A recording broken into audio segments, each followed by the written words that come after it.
Hello, welcome back to The Focus, Finding Outstanding Classrooms Using Social Media. I'm really excited today to be joining Lisa Nielsen. She is an innovative educator blog author, and she's also working for New York Public Schools. She has been a pioneer in all things digital literacy and social networking. So without any further ado, Miss Lisa Nielsen. Lisa, welcome to Focus. Thank you for having me. All right, so for the people that don't know you, the Innovative Educator blog has been around for how long now? I started in March 2008, so actually its birthday is coming up. I've recently read you've kind of got a new job position now there in New York City. Could you explain to us what you're doing now and how your roles have changed? Sure. I'm currently the Director of Digital Literacy and Citizenship for New York City Schools. Prior to that, I headed technology innovation for Manhattan schools. So innovation has really been something that I've always been interested in. With the advent of social media and really its use in, say, the past 5 years, it has become something that is very important for students to know how to use responsibly.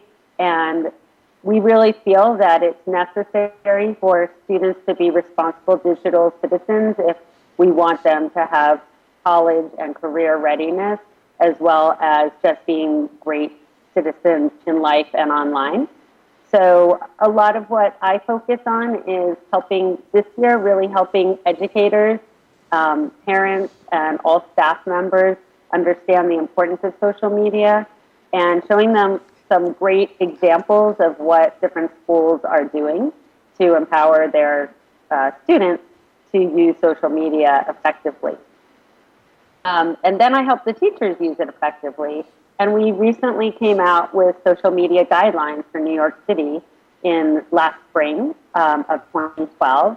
And so this year, we're providing all sorts of professional development for educators and parents, school counselors, etc.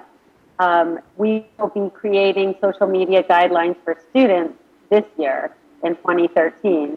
And our focus next year will be targeting students directly and showing them what they can do to help ensure that what they're doing online will lead to them having the career or getting into the college of their choice. We've done quite a bit here this year as far as getting my students on social media and using it responsibly, but we're also a much smaller corporation than, say, New York City. What has been the biggest challenge you guys have had in learning this very new and somewhat untested media?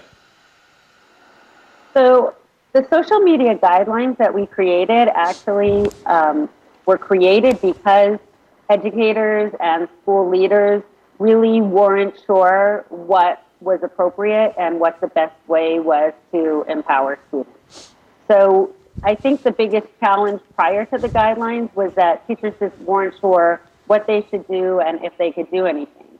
I have to say I'm actually a little surprised that since the guidelines came out and I started delivering professional development, there's been an amazing amount of excitement among teachers, and it's also helped reduce fear among not only teachers, but also the school counselors that I've spoken to, the parent coordinators that I speak to. So the challenges that I sort of expected, which were fear and resistance, have really been sort of alleviated through the professional development that we are providing to educators, parents, etc. So I show them, basically one of the big things I do in my professional development is start out with what are your hopes and fears. And so we talk pretty deeply about that in the beginning. And I think that helps set the stage for them being more comfortable and really understanding how this is used. They have said in the evaluations that I've received that something that is most helpful for them is to see, I show them videos of this sort of work in action, in actual classrooms, and then they can picture themselves doing different things, and I give them many, many choices, and I just hope that they'll go away with at least one thing that they can take back to their students or children. Of the social media platforms you guys use, which ones do you prefer most?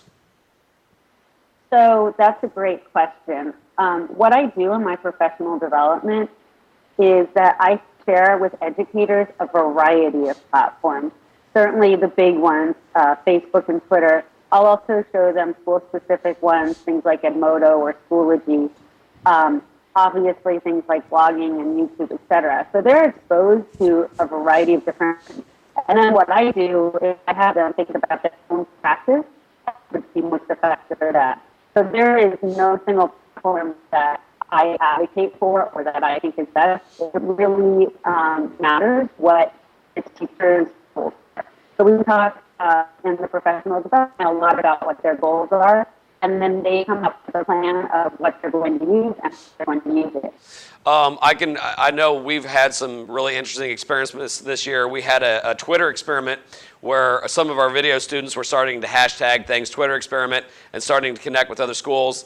But I'd say our most recent, we've just had a film fest, and we're utilizing social media, Twitter specifically, to really promote our films. And one of our students was really impressed that he did a documentary on a historical wrestling coach, and he tweeted it out, and then overnight it had 1,200 views in less than 24 hours. And they just couldn't get over the fact that, number one, they were proud of their work, but they couldn't get over the fact that how much Twitter had impacted their work. It was great that 300 or 400, 500 or 600 people watched their film in a theater, but then to now have over 1,000 people see their stuff has been incredible. I know the same thing. I've gotten a lot of feedback. We've done a documentary over some homeless teens. Same thing. It was nice that we had a theater to show the movies, but it's been even better that some people that need to see this work has seen it through the power of social media. So I think the type of work that you are doing with the students and the films that they made is really terrific, and extending the reach through Twitter. That's exactly the sort of stories that we share with our teachers in New York City to inspire them to do really great things. I'm always inspired by how much outreach there is out there, and again, our students have just been amazed with how getting connected affects everything. We're also been working a lot on digital branding and protecting that digital brand. Some of my students that are kind of filmmakers are starting to understand how important it is to keep it respectful and keep it clean. So, well, I appreciate all the work you're doing in New York City. I've always loved your blog. That's such a huge undertaking you guys are doing there in New York City. And I know that what you guys do really helps set the trends for everybody else. So I wish you all the best of luck. Well, thank you so much, Ms. Nielsen, for joining us. Hopefully we'll talk to you again soon. Again, the best of luck with all your undertakings in New York, and let's collaborate a little bit. We'd love to work with some students there in New York City. Perfect. All right, take care. Thank you. Thanks again to Lisa Nielsen being on today's show. If you have any other suggestions on who else would like to be on The Focus, please give us a recommendation. I can be found at dwetrick@gmail.com. Again, that's dwetrick@gmail.com right below here. Thanks again. Hopefully you'll join us again next week on The Focus. And remember, opportunities are everywhere.